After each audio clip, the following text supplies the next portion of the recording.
Awu biyen. Ya. Wedhahe durung gelem nemplek ning saiki. Bareng saya breset. Malah ayune ngungguli widodari. Paduka mboten meru ngelem engko ketut lho. Ora. Aku seling kok ya. Ora apa-apa. Ora arep ketut. Aku isih sadar kok ya. Ana dawuhna Nyai Bayi Gentari karepen Sinong Nyamet. Monggo Nyai Bayi kepareng dipun aturaken Sinong Nyamet. Ya. Senggane sing cetha, sing sayu. Oh nggih. Ya. Dipedhot-pedhot. Ayo kaya ngapa suarane Nyai Bayi Gentari. Ayo.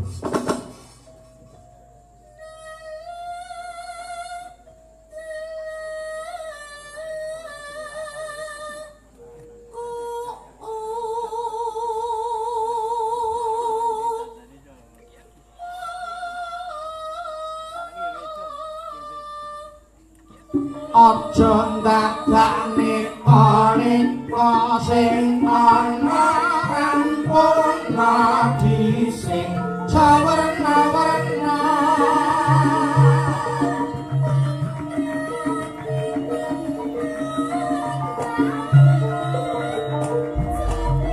Surabaya kampung Eliasin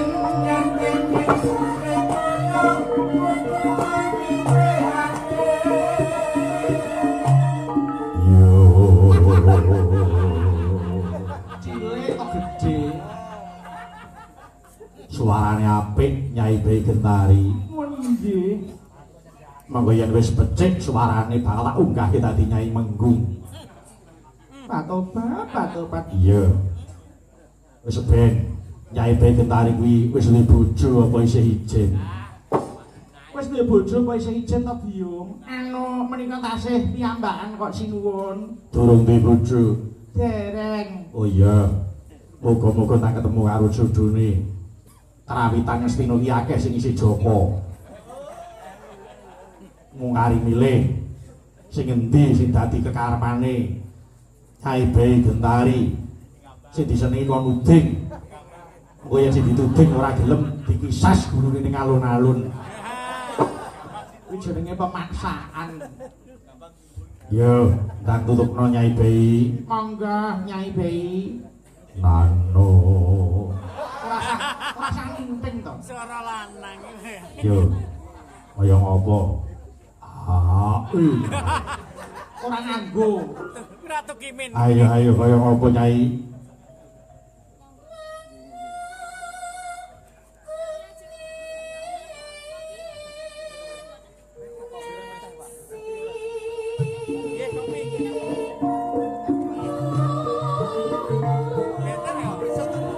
Ambyang kacang dilongso gula yen tuh nandang kudu sing lila aja dong resula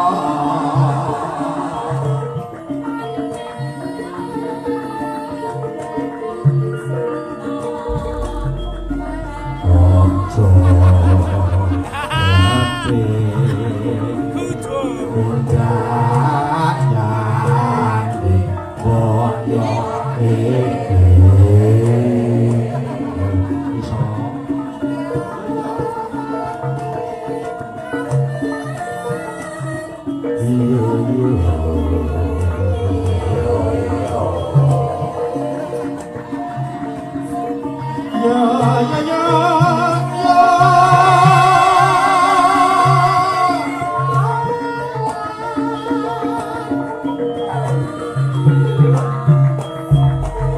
sekaliwat weton Sukoharjo kok aja banget kok padha kanca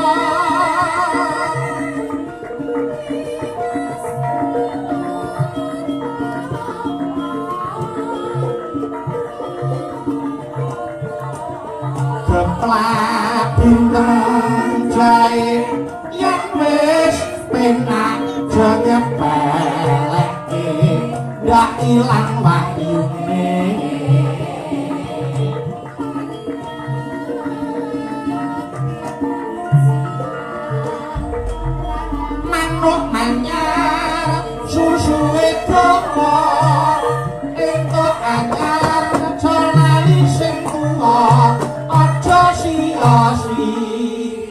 iya. Aku ora golek anyar. Bojoku Pranawati wis dadi jati ning pemarem karo Duryudana. Syukur dene Paduka sinuwun tresna kaliyan kula. Ha iya no. Ora iki kepiye. Nyatane si Adi ngladenipun Kakang sing kepiye wae pola ya tok ladeni. Inggih. Iya. Mangko entek-entekane dadi si kucing ya. Inggih. Kowe do kali yo tak juget sedilo. Lah kok Paduka badhe beksa. Menapa Paduka apal si kucing? Ah, ya apal kelakuan si kucing. Sanes niku. Dudu kuwi. Oh dudu. Niku rak jandut. Oh iya. Ya wis. Surangka prokes dhewe. Inggih. Ning alun-alun Ngastina ngono.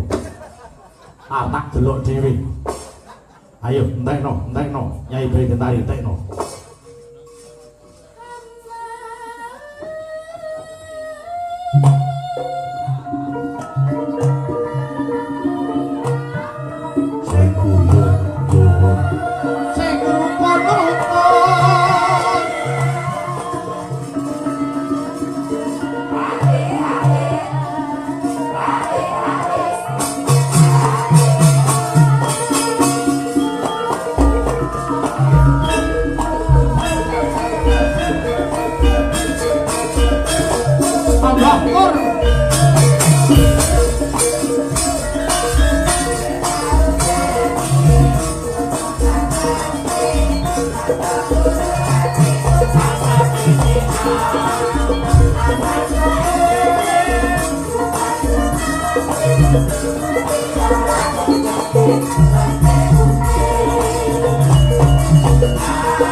Dua kali.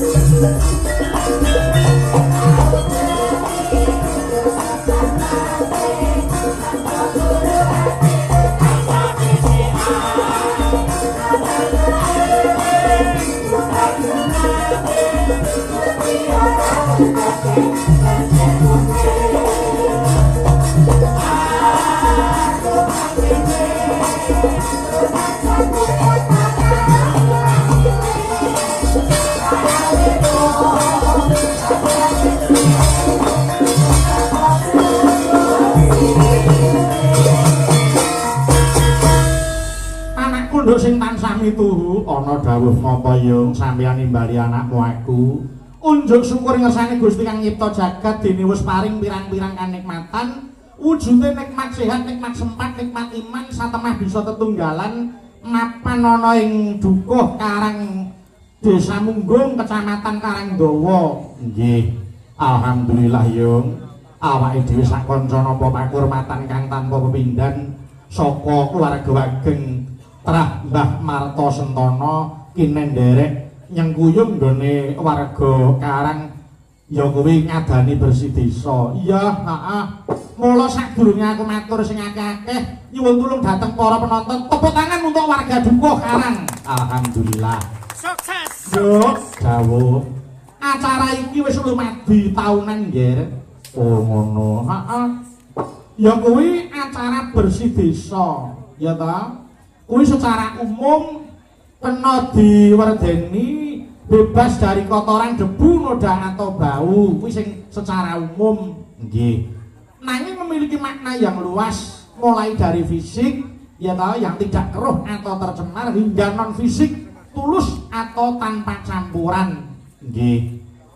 Bersih desa kuwi nggih, kuwi pirang-pirang maknane nduk. Sing baku ya kuwi kanggo ngresiki marang desane. Acara adat masyarakat Jawa yang bertujuan untuk membersihkan desa dari unsur-unsur negatif, memohon keselamatan dan mengungkapkan rasa syukur kepada Tuhan atas limpahan hasil panen dan rezeki. Nggih. Heeh. Adat sing wis rangkaian tradisi bersih desa ya kuwi kerja bakti. Kuwi seluruh warga bergotong royong membersihkan lingkungan, fasilitas umum dan jalanan desa. Nggih. Adaane sono slametan utawa kenduren, ndonga bareng. Warga padha berkumpul untuk makan bersama dan memanjatkan doa yang biasanya dipimpin oleh pemuka adat atau tokoh agama setempat. Terus ana pertunjukan seni kuwi kanggo acara puncak. Ya toh, adane ya sok ana wayang, arak-arakan gunungan lan uga seni liyane. Iya. Selain sebagai bentuk pelestarian budaya nenek moyang, tradisi ini memiliki fungsi sosial yang penting untuk mempererat solidaritas, kerukunan dan semangat gotong royong antara warga. Nggih. Aku percaya kok Yung, yen to warga Karang kene iki wis alhamdulillah padha nyengkuyung, buktine anane acara iki ana iuran perkaka, Mak. Oh ngono. Nggih, ana iuran perkaka. Iya, syukur Ngger. Mula wis sak pase yen to warga kene iki nganakake pagelaran wayang kulit. Mergo iki kalender taunan, Nduk. Oh ngono. Heeh. Biyung swanrene wis ping pira? Aku swanrene wis ping pisan iki, lagi pisan iki. Oh ngono. Heeh. Mula nderek tepang gladi wanuh, wong nyatane wiwit simbah Mbah Diyun utawa Mbah Rejo Darsana biyen wis kepareng ngastana kene. Nggih, Om Bagong Darmono. Iya. Awake dhewe mung nderek nyempek eyom nempil kamukten ya Ngger karo trah Mbah Marta Sentana nggone tansah ngajangi para warga dukuh Karang nggone nganakake bersih desa. Iya iya, heeh. Mula karben saya semangat gotong royonge monggo diaturke lagon gugur gunung, Nduk. Gugur gunung nggih. Kanggo gugah semangat gotong royong, monggo diaturke, monggo Cok. Dipun aturaken gugur gunung, monggo. Yuk.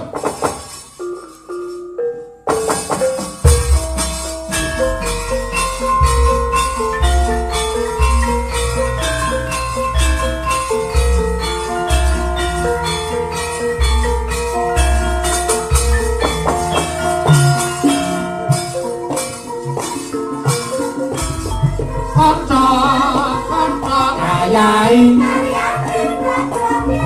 kene gugur gunung tambah gawe saya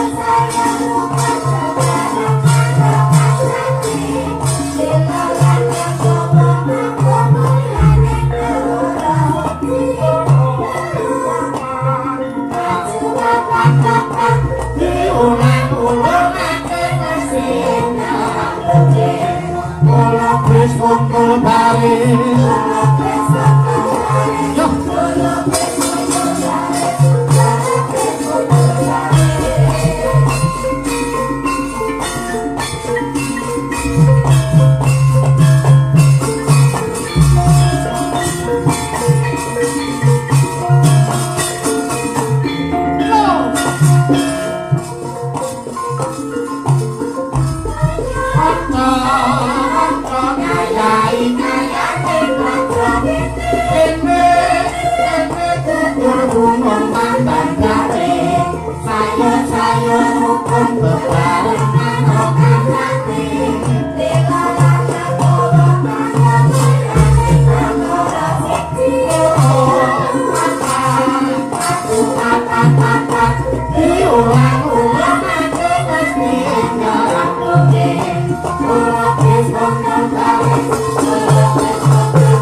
Muga-muga sabubare wayangan iki Nduk, para among tani seger waras kabeh, pinaringan panjang yuswa, rejeki lumintu, banyu mili tur barokah.